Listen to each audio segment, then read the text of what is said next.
Hello and welcome. I am the Suit&Tie Dip&Chew Guy, and this is the number 5 review of series number 6. Series number 6 being Fine Cut Natural. This is the final entry of the second tier. It is from Pinkerton Tobacco Company of Owensboro, Kentucky, and it is from their TimberWolf line. All right, so let's take a look at the packaging.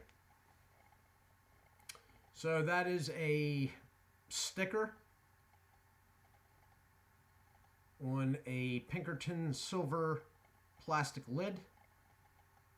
Everything is pretty self-explanatory. The color is a deep fire engine red with a little bit of shading towards the edges of the sticker. Okay, so that's what you're going to be looking at from the counter. Side banding. All the way at the top there is the website. It is TimberWolfSnuff.com. It's actually a really nice website. Branding and the cut. Warning label. More branding, flavor and cut. Barcode and manufacturer's information. So as I said, this is a product of the Pinkerton Tobacco Company of Owensboro, Kentucky, the makers of Redman. All right. They have been owned since the mid-'80s by Swedish Match. All right. This was, I believe, their first dip product out. Since then, in the mid to late 2000s, it was followed up with Redman, which is a much shorter line than the TimberWolf. Oh, and now that I think about Longhorn, what am I talking about? The TimberWolf and Longhorn lines sort of mirror each other, where the Redman line is only 3 products. So, I've actually had this before. I had this this past month, and that is because it was in my local Walmart, and so was the Long Cut Natural, and I was doing the Long Cut Natural series at the time. So I told the Walmart employee, give me the TimberWolf Long Cut Natural. And then my gaze got diverted. I got distracted by something, and of course this ended up in my bag. But I did end up dipping the can. It's not bad. Cuts, it's hard to tell if the cut's bad in this to me because it is a fine cut. And it is a very, very fine cut. So, let me just show you the lid because that's about the only good thing these lids are good for. It's a fine cut. And the lid is absolute garbage. As reference, that's the Husky lid. About the same amount of pressure. That's the Pinkerton lid. So, just in case anybody thought I was exaggerating. Now, looking at the Husky product now, the fine cut Husky is much, much longer than the fine cut TimberWolf. But considering TimberWolf's long cut is pretty darn short in my opinion, that's not overly surprising. The moisture on the can is good, very good. Usually that's not a problem with TimberWolf products. I've heard people saying that they've been getting TimberWolf products that are dried out. I have never found that to be the case. It's a good natural smell. It's not much salt registering, earthy, woody. It's pretty, safe. Like no chances are being taken in any direction. It's not a bad smell. It's good. And from what I had the other month, I mean, it was a pleasant experience. I mean, it tasted good. And I can't really complain about the cut because I'm not going to be overly happy with any fine cut. I'm just not a fine cut person. There's pros to fine cut, like the initial flavor release and whatnot, and nicotine sometimes too. I'm going to take a pinch of this and then I'm going to hit the pause button. It's actually not pinching bad at all.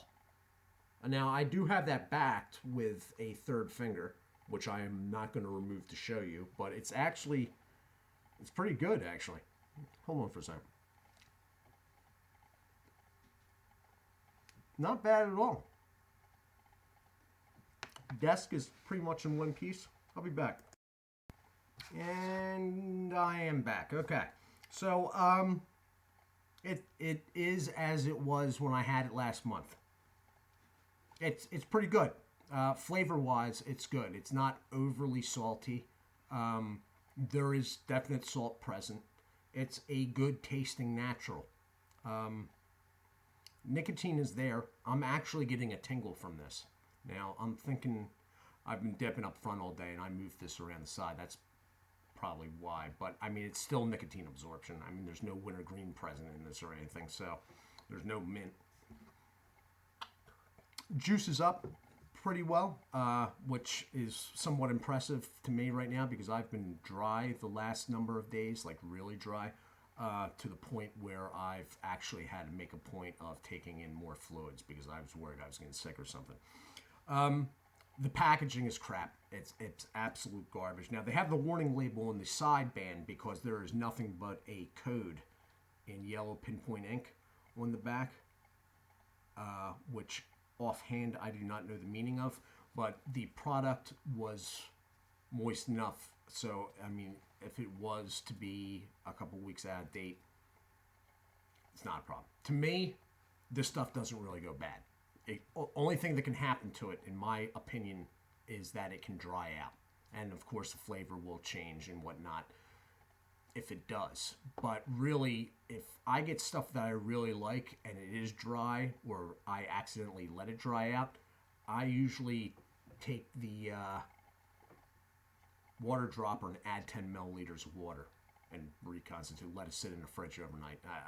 I don't throw dip out if I like it because it's out of date. Obviously, the preferred thing is to have it, well within date. But, it's really, we're not talking about milk here, okay? You know what I mean? The sell-by date, yeah, it's there so you get the best experience, but I know how to correct that experience if it does go awry, and probably anybody watching this channel does too. So,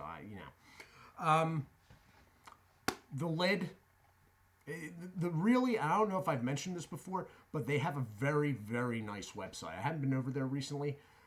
The sort of infuriating thing about the lids with me is that they go and take great pains to explain why they're keeping plastic lids because they don't want to hand the price on to the customers. That's a problem with me for two reasons. Number one, in my area, this stuff is being priced at like $4.50 a can. Okay, I don't know why, but another thing is the website that you're reading all this on is really, really nice. I mean, they got probably one of the better websites that I can think of. It's nice, like really nice. And they go, so I mean, look, you had enough money for the website to promote the product some more. Why don't you just put metal on the can? You can do it. You've done it before because the Red Man, which is an inferior product to this, the actual product in the can, it came out in metal lids. You brought them in and got rid of them with ease, Anyway, that's my monthly rant on TimberWolf plastic lids. Now that the quota is filled, you will not hear about that anymore from me. Anyway, this product, it pinched pretty well. Now, the cut is short, but unlike the TimberWolf long cuts, I can't really make complaint about it because I'm not going to have much luck dipping any fine cut. It was a very fine cut, though. It's on par with that Red Seal of the last review. All right, it's really, really fine. But with a moisture level like is in this can, it really wasn't, as far as fine cuts go, it wasn't really a big problem pinching it. I mean, I pinch with a third backing finger like this. This is the third finger I'm talking about right here. With all fine cuts, I do that no matter what. I would have had to, I couldn't pull that finger out of this, but I mean, it did better than others. It did better than the Grizzly, let me put it that way. So all in all, the packaging's crap, but the product inside is pretty good. And I can't really complain about the cut because it's a fine cut anyway. It's a very fine cut. I'm not going to say it's snuff, but it's really fine. Stays well formed, though. When I was moving it around, it gave a little resistance, which really, when I think about it, when I was thinking about it after the video last night, that's really not a bad thing. It means the product's sticking to itself while I'm trying to get it around the side. Yeah, it left a trail. Yeah, it's leaving floaters. But if it gives a little resistance, that tells me that it's going to stay formed once you get to where you want it. All right, and it is. It feels firm. It's not spreading out. There was a little bit of a tingle. The nicotine's there. I'll probably leave this in after this video's over. I don't see a reason. The flavor is good enough that I don't see a reason to take it out, and I don't feel like doing anything else. So anyway, my complaints are with this particular TimberWolf, the can lid. I don't want that. I do work outside during the day. That involves climbing and stuff like that, moving around a lot. I also carry cans in my front pocket. I don't want this can in my pocket while I'm moving around a lot. Besides that, it's another good showing from TimberWolf. All right. If you can get them at what they should be priced at, then I'd give it a try. Snuff guys might also like the cut. I mean, it's a little bit longer, but... So this has been the review of TimberWolf Fine Cut Natural. Okay? I am the Suit&Tie Dip&Chew Guy. You want to check out Whittington Outdoors, which just uploaded a Cougar Snuff video. Berg's Dip Reviews has been doing some reviews of review. He's been revisiting products, let me put it that way. Jeez, that'd really suck if this went down the tubes at the 13-minute mark. And Dirty Pat Walsh has been reviewing some Canadian-only products and Canadian versions of products available in the U.S. and doing funny stuff along the way, like referring to warning labels as nutritional information. Anyway, check those guys out. Also, Tune to Trey. If you're into gaming, Real Talk Studios. And if he ever shows up again, Maryland Dipper. I'm still holding out some hope. Guys, do take care of yourselves, and God bless.